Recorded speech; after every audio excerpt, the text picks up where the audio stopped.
Comment j'ai tué ton mari, Finlay Donovan est mortel, tome 1, de L. Cosimano, traduit de l'anglais par Christine Barbast, lu par Nancy Philippot. L'étrange tour pris par cette conversation me laissait perplexe. Et puis, en baissant les yeux, j'ai vu le chiffon ensanglanté sur mes genoux, le couteau et le rouleau de gaffère hérissé de cheveux, bien en évidence dans le sac à langer. J'ai repensé à la pâleur de cette femme, au regard furtif qu'elle jetait à mon sac, à mes pieds, tout en épiant notre conversation.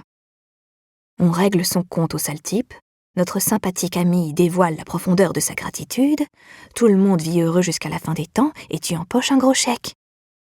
Oh, putain! Je ne signerai rien en dessous de 50 000 pour le suivant. Règle d'abord son compte à celui-ci, et on reparlera du suivant en temps voulu. Oh non! Non, non, non! J'ai fourré le lange dans le sac. Mais cette fichue note, qu'allais-je en faire? La balancer quelque part? La brûler? Retourner chez Panera, la réduire en charpie et la jeter dans les toilettes? Je l'ai froissée en boule et j'ai baissé la vitre. Plus vite je m'en débarrasserais, mieux ce serait. Mais quelque chose me retenait de desserrer mon poing au-dessus du goudron. 50 000 $. J'ai remonté la vitre et glissé la note dans ma poche, tout en tournant la clé dans le contact. Mon cœur s'était emballé. En sortant du parking, j'ai pris soin de mettre le clignotant, de respecter les limitations de vitesse. Que se passerait-il si un policier m'arrêtait, me fouillait et tombait sur cette commande particulière? Mon historique de recherche sur Google m'aurait, à lui seul, probablement valu de figurer sur la liste noire d'une agence gouvernementale. J'écrivais des romances à suspense dans lesquelles j'imaginais des meurtres comme celui-ci. J'avais fait des recherches exhaustives sur les 1001 façons d'éliminer quelqu'un, avec toutes les armes possibles et imaginables. J'avais aussi cherché tous les moyens possibles de se débarrasser d'un corps. Cette histoire était ridicule, et je l'étais tout autant de flipper pour un bout de papier à la noix. Personne ne pouvait me suspecter d'un crime qui n'avait pas encore eu lieu, et auquel il était hors de question que je sois mêlée. Si cette bonne femme tenait tant à se débarrasser de son mari, elle pourrait trouver quelqu'un d'autre pour faire le sale boulot. Et moi, je pourrais continuer avec... Oh. Mes mains se sont crispées sur le volant. Cette femme n'avait pas eu l'air de plaisanter. 50 000 $, ça n'avait rien d'une plaisanterie, non? Que se passerait-il si elle dénichait quelqu'un d'autre pour le faire? Pouvais-je devenir une suspecte? Ce n'était pas exclu. Sauf si... J'ai jeté un œil dans le rétroviseur et je me suis fondue dans le flux de véhicules sur l'autoroute. Et si personne ne trouvait de corps? Si personne n'avait la certitude que ce Harris Mickler était mort? Il n'y aurait pas forcément de suspect, n'est-ce pas?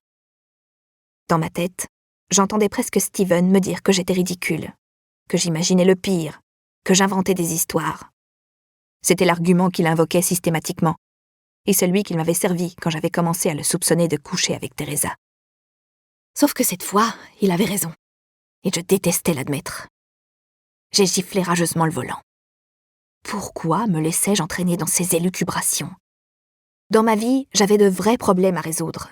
Une date butoir qui se rapprochait dangereusement et que j'allais devoir gérer sans baby-sitter ni nouvelle avance. Des traites de voitures en retard, les appels incessants d'agents de recouvrement. Et ce délire autour de Harris Mickler. Une histoire de fou, complètement tordue. Une histoire à 50 000 $. Un coup de klaxon m'a tiré en sursaut de mes cogitations, et j'ai légèrement accéléré pour me mettre au diapason de la circulation. Le mieux, ai-je décidé, serait de bazarder ce bout de papier par la vitre et d'oublier cette histoire. Je me suis mise à tapoter le volant. J'ai allumé la radio. Je l'ai éteinte. J'ai vérifié ma vitesse en franchissant le portique du péage automatique. Rien à faire. Les mots de cette femme continuaient de tourner en boucle dans ma tête. Mon mari, ce n'est pas quelqu'un de bien. Qu'entendait-elle par là? Que lui reprochait-elle? D'oublier systématiquement leur anniversaire de mariage ou de coucher à droite à gauche? Même si votre mari se tape votre agente immobilière, ce n'est pas une raison pour vouloir sa mort. On pourrait légitimement, à la rigueur, lui souhaiter de s'auto-émasculer accidentellement avec un débroussailleur, ou de contracter une atroce maladie vénérienne dont les symptômes incluent les mots « éjaculation brûlante ». Mais tuer un homme au motif qu'il est infidèle, ce serait mal. N'est-ce pas? Une fois, pas encore. J'aurais peut-être pu comprendre, mais il y en a eu d'autres. Tant d'autres. De combien de fois parlait-on exactement? 5? 10? 50 000? Et pourquoi serait-ce très, très dangereux de lui avouer qu'elle était au courant? J'ai bifurqué dans mon allée et je me suis arrêtée à côté du tas de factures sur le perron. En actionnant la télécommande d'ouverture de porte, j'ai prié pour que Steven ait payé ma facture d'électricité. Et un gros soupir de soulagement m'a échappé quand la porte s'est ébranlée en grinçant. Une fois garée, après avoir refermé la porte, j'ai coupé le moteur et je suis restée un bon moment dans la pénombre silencieuse à contempler le panneau perforé. Je réfléchissais. À mes enfants, à mes factures, à Steven et Teresa, à tous les problèmes, ou presque, qu'on pouvait résoudre avec 50 000 $.